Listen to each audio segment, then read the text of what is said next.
Without further ado, then please can I introduce Disrupting the Disruptors, a neutral and open global mobility marketplace, Liad Itzhak, Head of Here Mobility. Liad.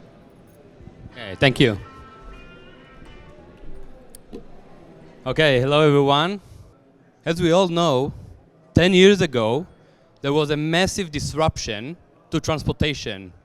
Transportation was an industry that for a century remained almost intact, almost the same. Ever since Ford released Ford Model T in 1908, the transportation as we know it remained the same until 10 years ago. And then smartphone was introduced to our life, create connectivity, and brought new opportunities and disrupted a lot of the business models, and transportation was one of them. And this disruption in transportation was with a big promise behind it. The promise to build a better future for transportation. The promise that we can utilize movement much better. We can give up our private car and use mobility as a service, use different types of transportation, variety of services that will be available at the tip of our hand and will be available to take us from point A to point B in an optimal way. And it will also optimize the entire ecosystem. It will bring diversity and freedom of choice, and by doing that it will reduce significantly traffic, it will reduce congestion. And this was the promise behind this disruption. And as we well know, this disruption created the exact opposite. What we see today, instead of variety of services, is monopolized mobility marketplace, mobility market. We see the rise of ride-hailing companies, switching people from public transportation to ride-hailing services. So we don't have a variety of services. We have 1 to 2 different services. In US we have Lyft and Uber. In Russia we have Yandex. In Southeast Asia we have Grab and Gojek. In China we have Didi and few others who took over this space. And the driving force behind this capturing the market was a lot of money that was invested that allowed them to very aggressively subsidize rides and incentivize people to switch from public transport and more efficient ways to move around to ride-hailing services. And not only it didn't bring efficiency to the market, it created the opposite. If we look at US alone, if we look at Manhattan, for example, the additional driven kilometers is more than 1.5 billion driven kilometers in addition, just by the introduction of the ride-hailing services in the city.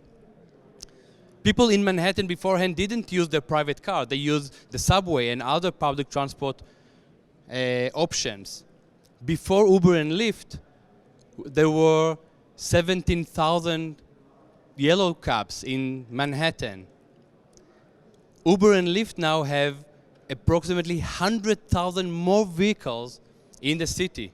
The result is an increase of 1.5 billion driven kilometers. If we take the total amount of addition to driven kilometers in the top 9 US cities, we're talking about 5.7 billion driven kilometers extra to the road network.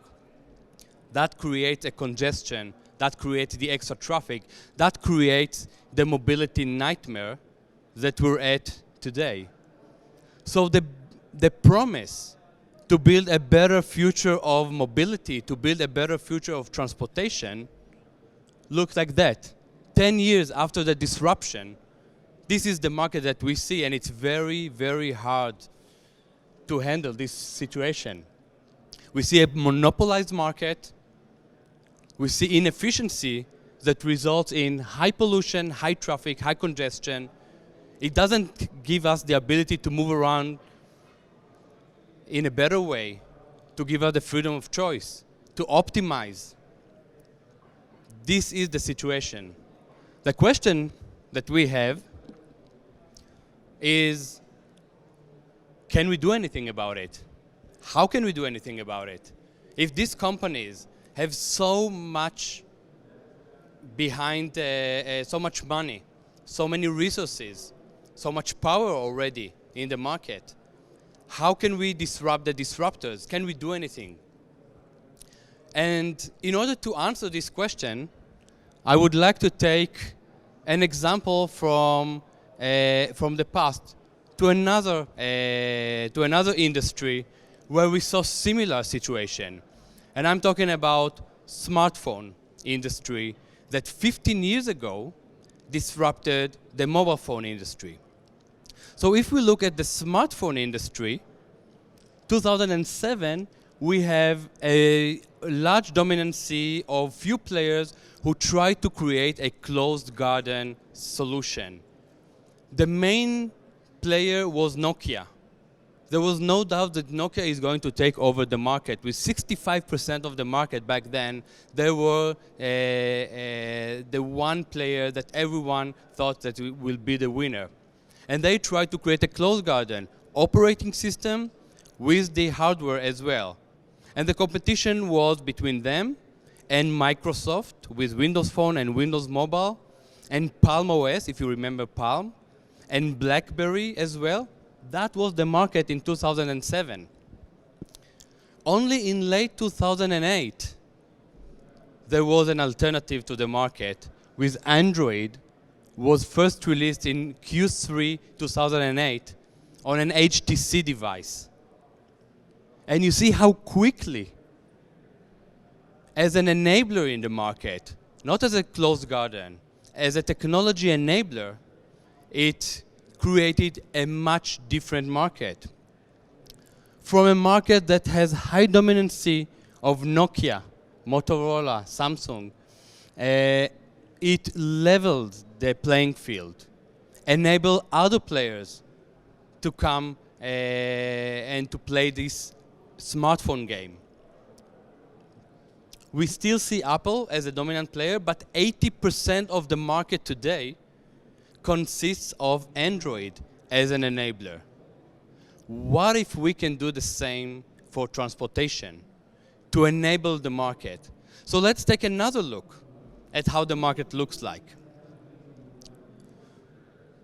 This doesn't tell the full picture. This is the full picture. We tend to have the full attention on the ride-hailing services for good reasons. They grew very significantly. They took over a significant portion of the market already. But still, the majority of the market is not ride-hailing services yet. It's taxis and private hire and public transportation and car sharing and other services, micromobility, who still can be relevant to the future. There are significant barriers to these players. But what if we can help them to rejoin the game, and by doing that, to create a future and a better future for mobility? This is exactly what we're doing at Here Mobility. So there are two main barriers from the rest of the market to play the game. The first one is limited demand or lack of connectivity. The rest of the market, which is not the ride-hailing companies, is hyper-fragmented. Many different players in many different places all over the world. In Amsterdam, in Barcelona, in Madrid, in the US, in South America, in Bogota, many different players are separated. They don't have the accessibility to the global demand that they could get if they had some accessibility. So they don't have demand. It's hyper-fragmented, unstandardized market. The second barrier is lack of technology. They're not as efficient as they should be. And this lack of technology, lack of digitalization, lack of efficiency is a main barrier for them from being a real competitors in today's and tomorrow market of transportation.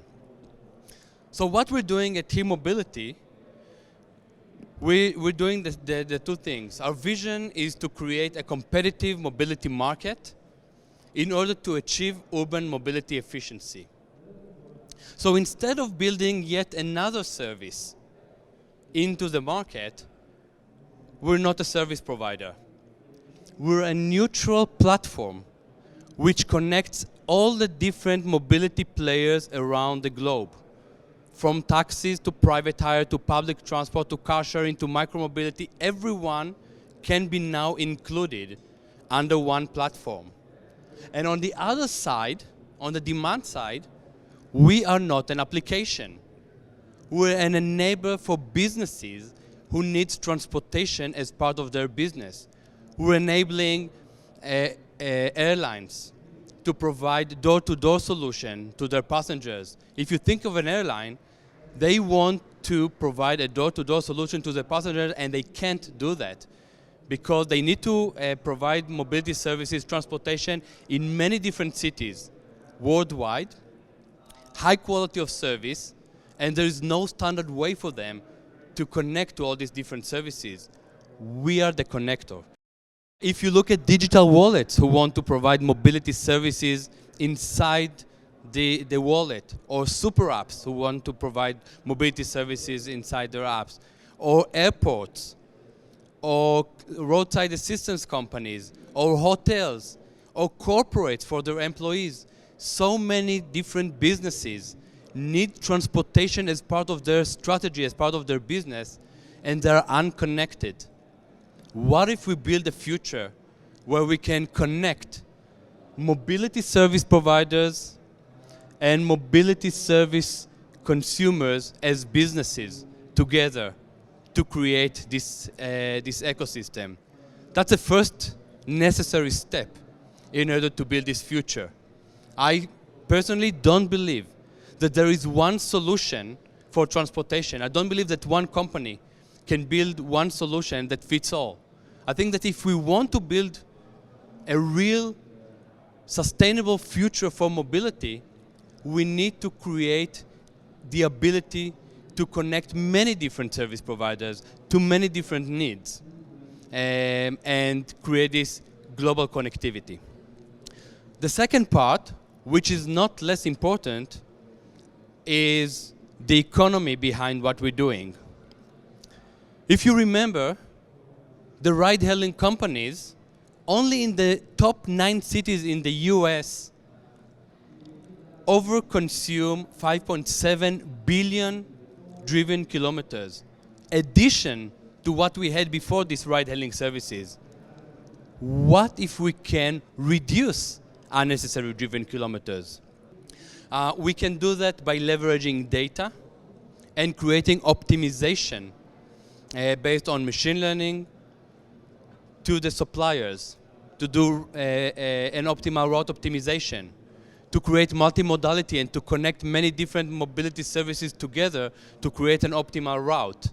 If we can reduce unnecessary driven kilometer, that creates a cost reduction on the supply side, which is translated to a lower prices and higher quality of service to the end user.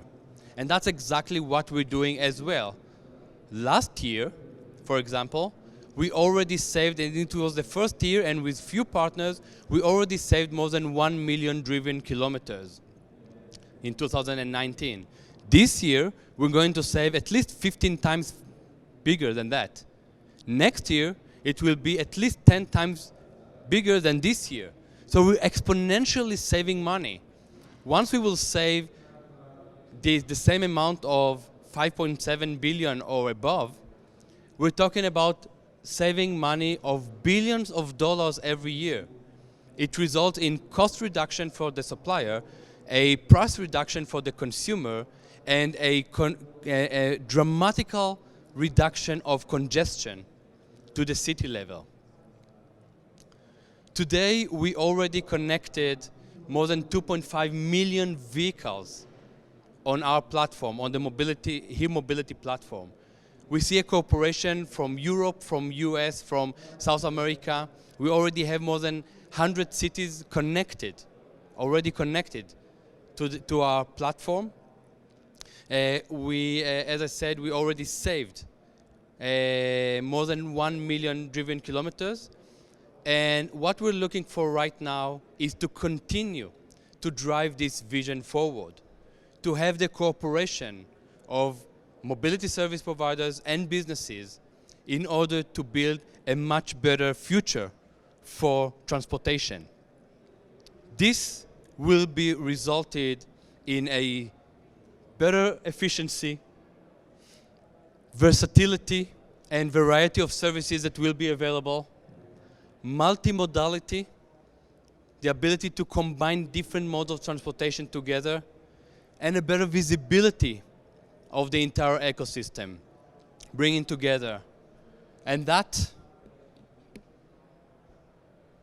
eventually creates urban mobility efficiency, less congestion, less traffic.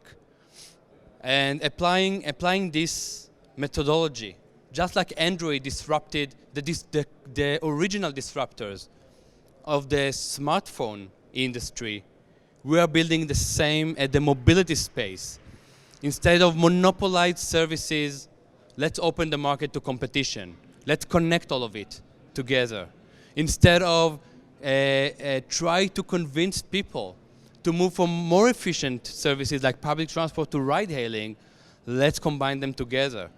Let's build the public transport as the backbone, and let's build multimodality on top of that.